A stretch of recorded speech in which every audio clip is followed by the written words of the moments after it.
finally applause coming in. You thought it would never happen. Oh. And already a hand is up. 2 hands are, oh my gosh. You guys, don't make me cry. Don't make me cry. 2 hands are up.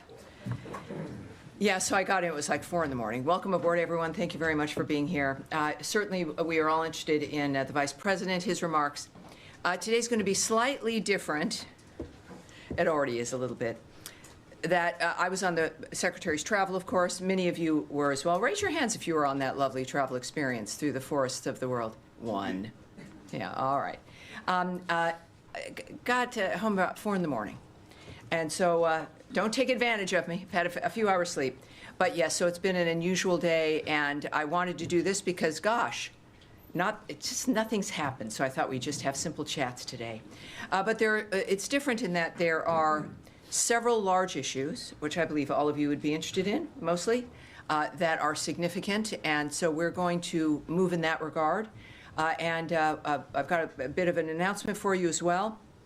But several things, of course, are on our plate. So it is an experiment. Thank you for working with me, and I appreciate you being here, obviously, to say the least. All right, so we did just return from a highly successful trip in the Caribbean.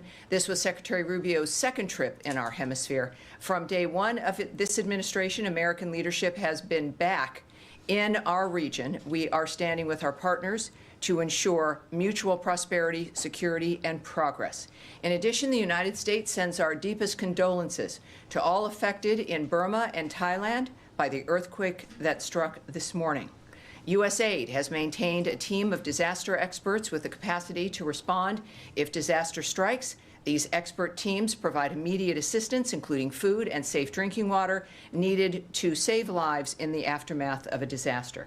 The United States is evaluating the need for assistance based on requests and dynamic reporting. We are also united in support for the people of the Republic of Korea as they face devastating wildfires that have caused loss of life and destruction. We have not forgotten the Republic of Korea's unwavering support during the wildfires in Los Angeles and Hawaii.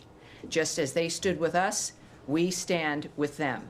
As the Office of the Secretary also announced today, the Department of State and the U.S. Agency for International Development, USAID, have notified Congress on their intent to undertake a reorganization that would assign certain USAID functions to the department by July 1st, 2000. Done right, can advance our national interests, protect our borders, and strengthen our partnerships with key allies. Unfortunately, USAID strayed from its original mission long ago. As a result, the gains were too few and the costs were too high. Thanks to President Trump, this misguided and fiscally irresponsible era is now over. We are reorienting, I should say, our foreign assistance programs to align directly with what is best for the United States and our citizens. We are continuing essential life-saving programs and making strategic investments that strengthen our partners and our own country. This is yet another promise made and delivered to the American people. Finally, the United States announced important steps to disrupt the complex schemes Hezbollah uses to conceal its illicit behavior and acquire revenue to fund its malign activities. Today, we sanctioned 5 individuals and 3 entities for ties to U.S. designated Hezbollah. The United States is taking decisive action against anyone involved in facilitating Iran's oil sales at any stage of the supply chain. Today's designation supports the President's policy of maximum pressure on Iran and its terrorist proxies. And now, I'm open for questions. Now, there are all the hands. Dare I say, Matt Lee, who doesn't even, he's kind of got a pen, he's kind of raising his hand. But yes, go ahead, sir. Thank you. My pleasure. Thank you. And, you know, I got you. I don't know how you got back at 4 o'clock. I got back at 3:30. Well, there you go. We will not discuss transportation and domiciles, but go ahead, sir. I guess the traffic was worse for you than it was for me. Anyway, I have 2. They'll be both very brief. One, I think you can answer quite quickly because the Secretary addressed it on the plane last night on the way from Suriname to Florida, and that is about the Yale project on the Ukrainian children taken to Russia. What exactly has been restored, even if just temporarily? Can you give us a Sure. dollar amount and then I've just got one more also. Yes, and I'll repeat what the President said. There should be a transcript up with these gaggles that happened in the back of the plane with our bullpen. And he was asked about, there was a very misleading tweet, I think, from a reporter saying that funding had been reversed and restored. The Secretary noted, no, it hasn't been. But I can tell you exactly what has occurred, and something, in fact, has. So, first of all, a couple of things here. And we've already talked about, of course, the data. That was a main concern. We know that the data was protected and available. But for those who are thinking that there was a reversal of the decision to terminate support for the Conflict Observatory, funding is being provided for a short period while the Conflict Observatory implementers ensure the proper transfer of the critical data on the Ukrainian children to the appropriate authorities. It is part of the standard closeout procedures for terminated programs. So this is not a reversal of funding. It's not a restoration. It is part of the closeout dynamic that we've realized in the process of closing it out about what needs to happen to finish that process. Also, as we learned about more specific requirements of the closeout, we provided then updated guidance to the implementer. So this is what has occurred. As part of the foreign assistance review directed by the Secretary consistent with the Executive Order 14169, the award supporting the Ukraine Conflict Observatory was paused effective January 25th. Following a review, the U.S. Department of State terminated the award on February 26th. So when we think about the nature of, a very good example of what was fake news, based essentially on something partially accurate, but this is the fact of the matter. There is no reversal of funding. It has not been renewed. This is a closeout procedure that required funding to move to make sure the data that was retained, that exists, is moved to the proper authorities. So how much is it, do you know? For how no, long? I can't Is speak there to a- the. I is can't there a speak to the time amount of limit? money. It's going to be an amount of then- money that facilitates the goal of that closeout. Okay, Matt, and then, now. And then, well, hold on, wait. I beg said your you- pardon, Matt. I beg your pardon. Go ahead. Thanks. I'm just trying to get some more fidelity on the number of foreign students' visas that have been revoked. There's been some back and forth, and it's a little nebulous. Sure. If you have not the exact figure, I'm sure, because it's a fluid situation, but It's one of my new favorite words, because that is somewhat correct. We know that, of course, there's some things I've said, I think, regularly on the issue of visas, is that we don't speak about specifics, right? We tend to also not provide statistics, and I think that's also important. So I'm not going to talk to you about numbers, because also it does continue to change. As we talk about numbers and everything else, we're looking at a framework where it gets us closer to the specifics for individuals, which we don't want to do. Of course, it's a big story. It's something also that's important when it comes to the larger story of the revocation of visas and why that's happening. But the Secretary also addressed this a couple of times on the trip. He was asked about certain numbers of visas that were revoked. He said he didn't know, but that we'll revoke the visas of whoever it is that fits within the category of what it is we're deciding is going to get your visa revoked, which is illegal activity, essentially. I do know that from our own conversations here, that, here we go, the department, I can say this specifically, revokes visas every day in order to secure America's borders and keep our communities safe, and will continue to do so.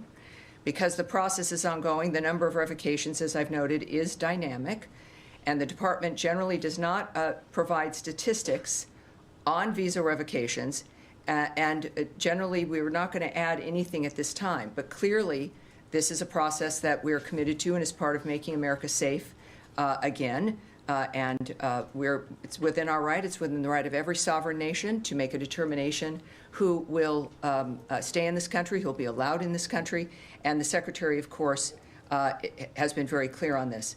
What we can also say is that we have zero tolerance for non-citizens who violate U.S. laws. Those who break the law, including students, may face visa refusal, visa revocation, and/or deportation. Also, all visa applicants, no matter the visa type and where they are located, are continuously vetted. So we are looking always at your status in this process. We also are looking at the security vetting. It runs from the time of each application through adjudication of the visa and afterwards during the validity period of every visa issued to ensure that the individual remains eligible to travel to and be in the United States. The Department of State will work closely, continues to work closely with the Department of Homeland Security, which enters into this process to administer and enforce U.S. visas and immigration laws. A lot of this may have been unknown to people who have visas because we haven't had to discuss it before, but I think that should answer your question. Yes, ma'am. Thank you very much. I want to follow up on the same topic. I want to go back to the detention of Turkish students. All right, so what we're going to do is I do want to stay within a certain block so that we don't go back and forth because there's, again, a number of larger issues, and that includes this issue, the U.S. aid issue, the visa issues, the announcements made today. We have sanctions on Hezbollah, which are important to discuss. So, Andrea Mitchell. Yes, ma'am. We'll come back to you. Okay, we'll come back to you, I absolutely. wanted to ask you about U.S. aid, Yes, ma'am. disaster relief, and about the children. Yes, ma'am. Okay, for the disaster relief, can you tell us how, when the disaster relief teams might be mobilized and ready, how soon that might take place? Have requests already come in, to your knowledge? And has the reorganization of U.S. aid affected our ability in these instances to assemble a team and mobilize them quickly? Well, from conversations through the last, since early this morning, what I can tell you is that we wait for formal requests, so that has not, at least maybe in the last 5 minutes, but coming up here to the podium, we are waiting any formal requests. We are ready. Obviously, we are watching what is transpiring. It is, for all of us who watched September 11th unfold, there's video, I'm sure you've seen it, of a major skyscraper just, it gives all of us the chills. So we are, we've obviously telegraphing that from this podium, and we are ready. I can tell you that, again, through, as I've said before, regarding the nature of the reform and the reviews that have gone on, that we are ready to move now. So there has been no impact on our ability to perform those duties, those requests for aid, if and when they come in. And to just follow up, Yes, ma'am. on the children and the broader question about war crimes and investigations, which had been undertaken with coordination with the State Department, understanding that the data have been preserved. Correct. But does that mean, can we infer from that investigations will not be conducted by this government of war crimes going forward, in either the crime of kidnapping or the war crimes that were undertaken, Busha, Mariupol, all these other places? I've cautioned always for us to not place a whole host of issues attached to something starting or stopping. And that, our work and our commitment to the world is on display every day through certainly Secretary Rubio's commitment, the nature of who he meets with, what he's done when it comes to summits, negotiations, bargaining, the issue of working for ceasefires. It has been a hallmark and remains a hallmark and will be, I have to say, a hallmark of this administration and of Secretary Rubio's tenure here.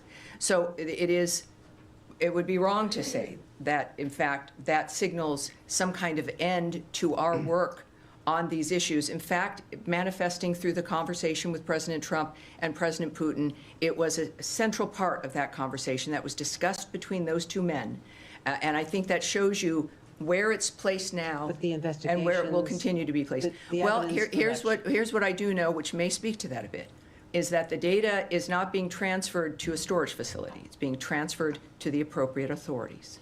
And I think that can tell us that the nature of the trajectory of this data, but also I can't speak to what then moves at that point once it's been transferred. I have a tiny feeling that with all of your investigations and questions, that we will continue to get the details of what happens next. I'm talking about the crimes that are now underway, today, tomorrow, next month. Is it anyone in this government investigating, anyone that, to your knowledge, at the State Department or connected to it, investigating crimes current and future since the data that has been collected? Well, first, I'm not going to discuss the details of what the State Department is doing when it comes to its investigations, when it comes to contemplations or negotiations or diplomatic decision-making, whether on any level with any situation, any case that's involved. But what I can point to, I think it's safe to point to, is this nation's history of being involved in making sure that the right thing gets done. There are a number of other entities of which, of course, we are involved, including the United Nations, and, of course, other Europe, or the nations of the civilized world.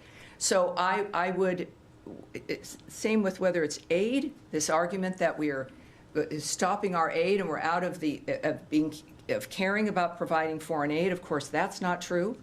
And because one grant dynamic has stopped in this country at one university, that is not the determiner of the nature of the work of the State Department of the United States.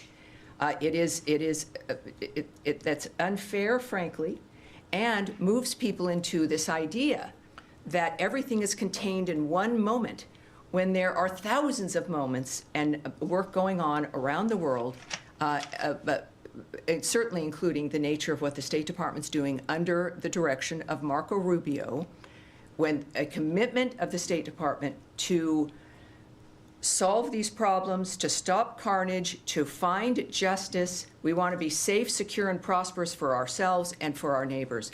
So that would not be an accurate conclusion based on this one particular grant. Yes, ma'am. Yeah, go ahead. Thank you, Tammy. I just want to follow up on the earthquake response.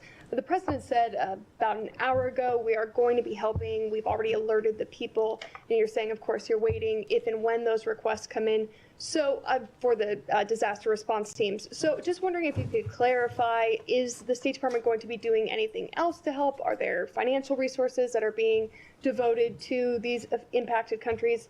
And then can you also just say what governments you are in contact with? Well, again, the president, as you noted, had made some comments regarding that, which is terrific. Again, another indication that while the State Department does work on all these issues in general, of course, the president's going to make decisions about where we go and who we assist. When it comes to what we are waiting for here or looking for here, it could be different than what's happening at the White House. And of course, I would refer you to the White House for further information in that regard. Very specific messaging, though, this morning from the State Department, with what I was watching internally, and to me, is that we are ready, and we stand ready, and we will be ready when the requests emerge. And that's what I know, and that's what will happen. Yeah. All right. Yes. Just staying on USAID or USAID. Sure. Today, USAID Foreign Service officers received a reduction in force notice. This is hundreds of officers who are based abroad for USAID. Can you confirm that all Foreign Service officers' positions will be terminated now and that they will all be coming home? And do you have, or will there be transparency on how much it's going to cost to bring home hundreds of USAID Foreign Service officers home, including their families, those, as you know, that have been based abroad and have their whole lives integrated into different countries abroad? Some of them have been working abroad for many, many years. Yes. The Secretary has mentioned throughout this process, I've mentioned to you, that with any major change, there's going to be disruption.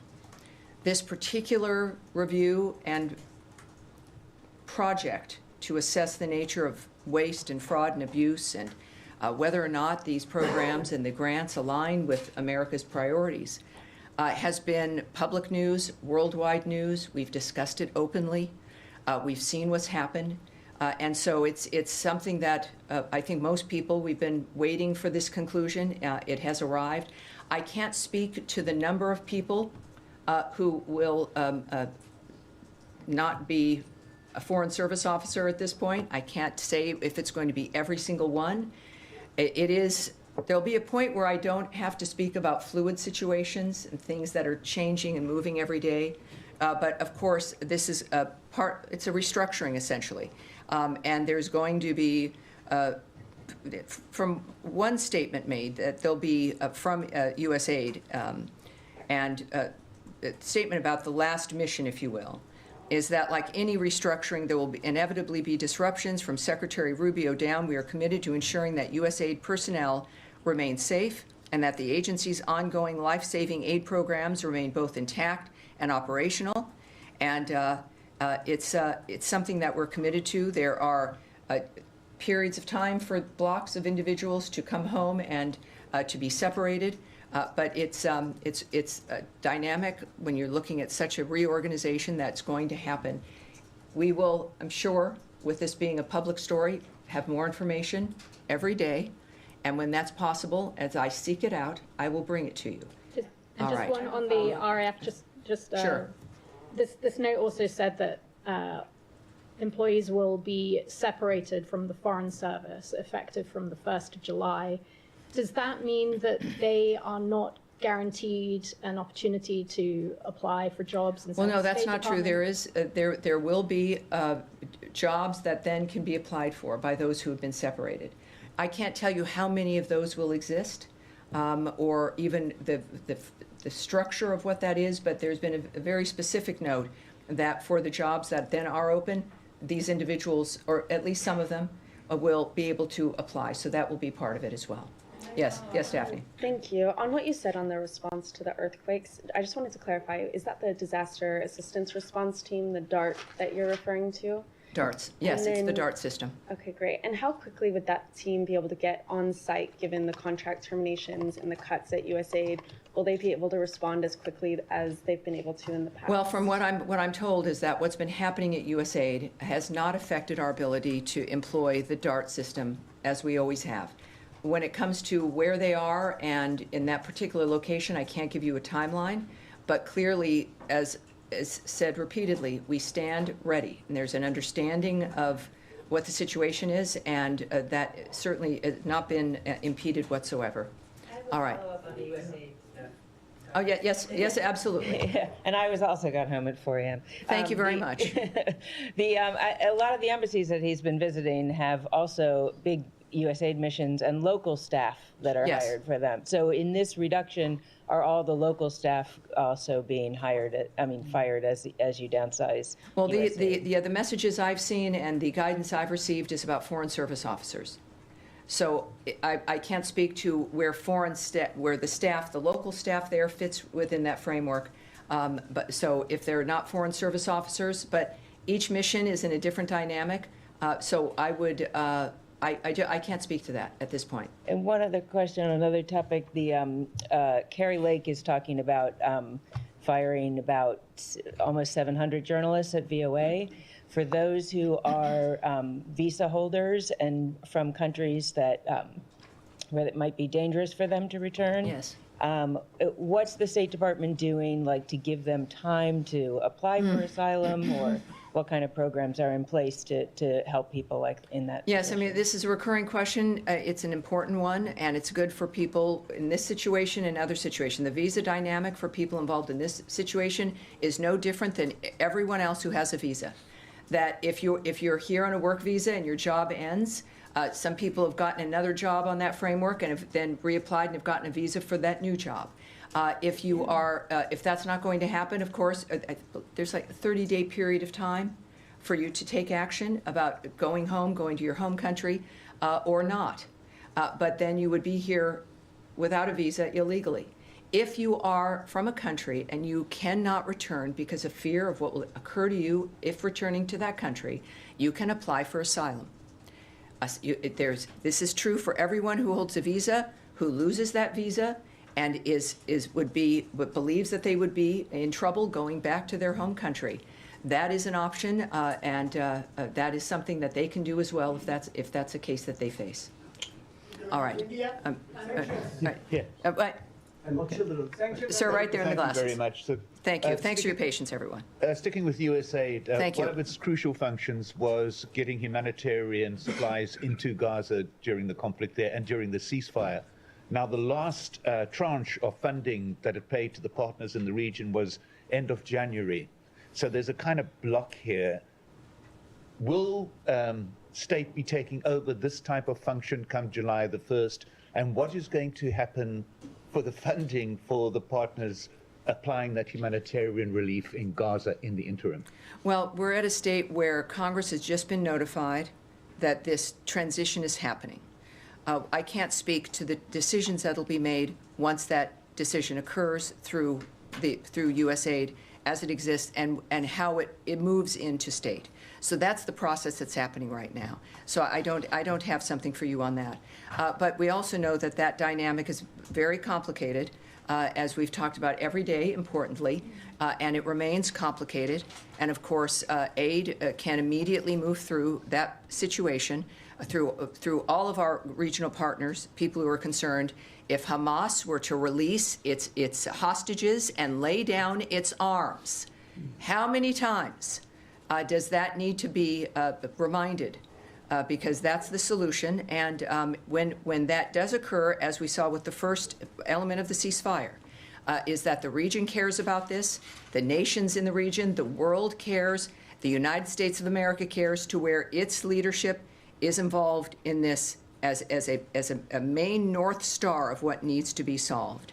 All right, yes, ma'am, in the blue. In the blue. Thank you very much. Can I follow up? No, we're moving on. We'll see what we can do here. Thank you. Going back to the detention of Turkish student Rümeysa Öztürk, because I want to get a clear understanding of why she was detained and on what grounds her visa was revoked. So Rümeysa's lawyer, family, and friends deny the claims made by the administration that she violated the U.S. law. Her lawyer states that Rümeysa has not been accused of committing any crime, and they say she was detained solely for writing an article criticizing Israel. What is your response to that? Was she detained just because she wrote an article expressing her views? I will not, as many of you already know, I will not speak about something that's in the courts, that's being adjudicated, so that's not going to happen here. I can point to Secretary Rubio's remarks about this on the plane to the reporters as we were returning home last night, is that the DHS, which manages this framework, clearly felt that she had committed crimes that required her detention. And now that will be adjudicated in court, but it's a framework that we would not be commenting on in any regard, regardless of the situation or whom it happens to. As you've noted, it is playing out in court with representatives, and that's where it's going to be. Is there any possibility that you might make this evidence about her public? I am not here to comment on what's going to happen in a courtroom or the people who are involved in that court case. It's not my position. It certainly is beyond my purview, and we're going to leave it there. Yes, sir, in the middle. Thank you, Tammy. Yesterday, Secretary Rubio spoke about his meeting with Turkish Foreign Minister and the theme of that meeting earlier this week. My question is that, have they talked about the peace process between Turkish government and the Kurdish fighters in Turkey, and the peace process between Kurds and Turks? Is it something, the matter of your concern? Here's what I think we know, and again, the Secretary spoke about this a little bit also on the plane. It was he enjoys speaking to the press, and that is helpful for us when it comes to transparency and the American people knowing what's going on. I, of course, and I know why you ask, and everyone wants to know, but I'm not in a position where I'm going to speak about the nature of a conversation between the Secretary of State of the United States and the Foreign Minister of Saudi Arabia or anyone else in a position in any country where there's discussions about any kind of dynamic involving governance and the choices that those governments make. What I can say, of course, as we know, is that Turkey is an ally, a member of NATO, and the conversations we have are often and deal with issues that are of importance to both countries. So I'm going to leave it there. So yes, sir, with the glasses in the back here. Oh, thank you. Thanks. Sergey Yumatov with TASS News Agency. So my question is on Russia and Ukraine. When do you expect the next round of consultations between the American and Russian delegations to occur? Well, we know, of course, that we have our teams that have returned from the last Saudi Arabian technical framework of what they were working on there. The Secretary has noted in some of his comments that now we have to take a look at what's been accomplished and what we need to be doing, and we will decide at that point about how we proceed. All right? All right. Yes, sir. Can I move to Lebanon? Yes, certainly. Thank you, Tammy. Ahmed Hazim, Al Jazeera. Today, there was some missiles fired in northern Israel from Lebanon. Israel retaliated with airstrikes and artillery in the south and even in the capital, Beirut. My question is that the ceasefire agreement, in it, there is a mechanism for reporting violation or alleged violation of the agreement itself, the ceasefire itself. This mechanism is led by the United States, will include France, UNIFIL, and both parties have to report any violations to the cease agreement. Was this mechanism implemented in this incident? Well, I can say a few things about this, including Israel is defending its people and interests by responding to rocket attacks from terrorists in Lebanon. As part of the cessation of hostilities agreement, the government of Lebanon is responsible for disarming Hezbollah, and we expect the Lebanese armed forces to disarm these terrorists to prevent further hostilities. The reason that any attacks have happened is because terrorists launched rockets into Israel from Lebanon. That is a violation of the cessation of hostilities. It is a violation of the ceasefire when terrorist groups, when armed groups, shoot rockets into Israel. Whether it's Hezbollah or whether it's Palestinian groups like Hamas, it does not matter. Israel has to respond as the United States would have to respond, or any other country would have to respond in this kind of situation. We stand by Israel, of course, and it's a dynamic that also continues to unfold, but I think it's pretty clear that this is the responsibility of the Lebanese armed forces to disarm the terrorists who are preventing, in order for us to prevent further hostilities. Yes, sir, in the middle. Thank you very much. Several human rights organizations and the media reported that many civilian activities have been arrested in Iranian Kurdistan for participating in Nowruz celebrations. Have you received any reports on this matter, and how would you to describe human rights record in Iran? Yes, yes, we are aware of those reports, that the Iranian regime has been arresting Iranian Kurds for participating in those celebrations. The regime is one of the world's worst violators of human rights, oppressing the Iranian people to maintain its grip on power and curtailing their exercise of fundamental freedoms. In Iran, the freedom of expression, peaceful assembly, and religion are completely ignored. The regime unjustly executes more people than any other country, persecutes members of religious and ethnic minority groups, and uses tactics like arbitrary arrest and torture and other violations to intimidate political opponents and squash dissent. We will continue to support and defend the human rights of the people of Iran against the regime's continued human rights abuses and authoritarian repression. All right. All right, go ahead. Thank you, Tammy. Very quick question. Axios reported yesterday that a new U.S. proposal was submitted to reignite the ceasefire talks and so on. Can you share with us anything about the status of this peace proposal that was submitted by the United States? Is it gaining traction? What is next? Yes, I can't speak to that today, but we are, again, next week returning we're going to have a Monday briefing, and I have a feeling you might have another question, and I will be answering your question tomorrow, but we'll do that. Yes, Daphne. Can I follow up on? No, we're going to Daphne here, but yes, thank you. Just on the Panama Canal, today China's The Panama Canal, all right. Sorry. No, it's all right. No, it's okay. We're here. We're good. Okay. Today, China's market regulator said it will carry out an antitrust review on the Hong Kong's CK Hutchinson's proposed sale of 2 Panama ports to BlackRock to, as Beijing said, protect fair competition and safeguard public interests. What is the U.S. response to that move by Beijing, and what's your message to Panama, which has an audit pending over the company's concessions to operate those ports? All righty. So we are aware of the comments made by China. It's also no surprise that the CCP is upset at this acquisition, which will reduce their control over the Panama Canal area.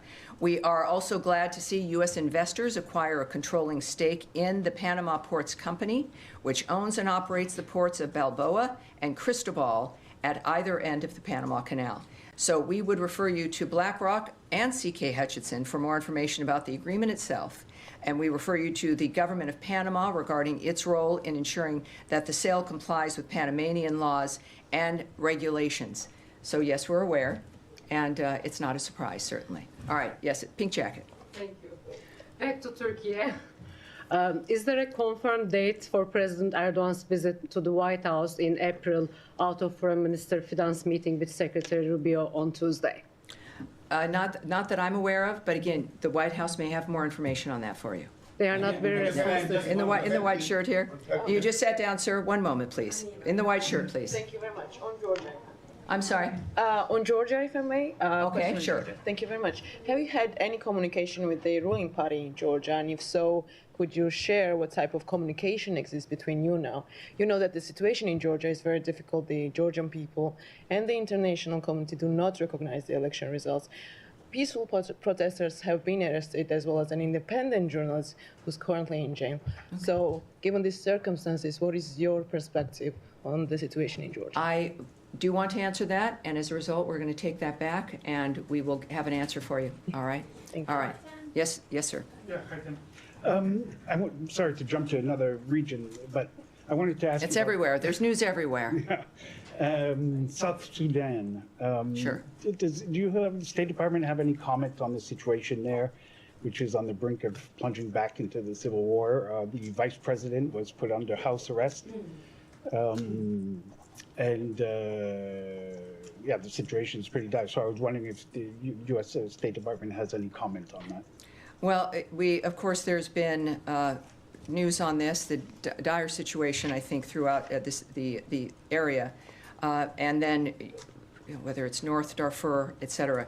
So we are concerned about a number of issues that are unfolding, and that, too, I'm going to have to get some updated information on, because what I'm seeing here is I'd like something new, some updates there. So we'll have that. We'll bring that back for you for sure.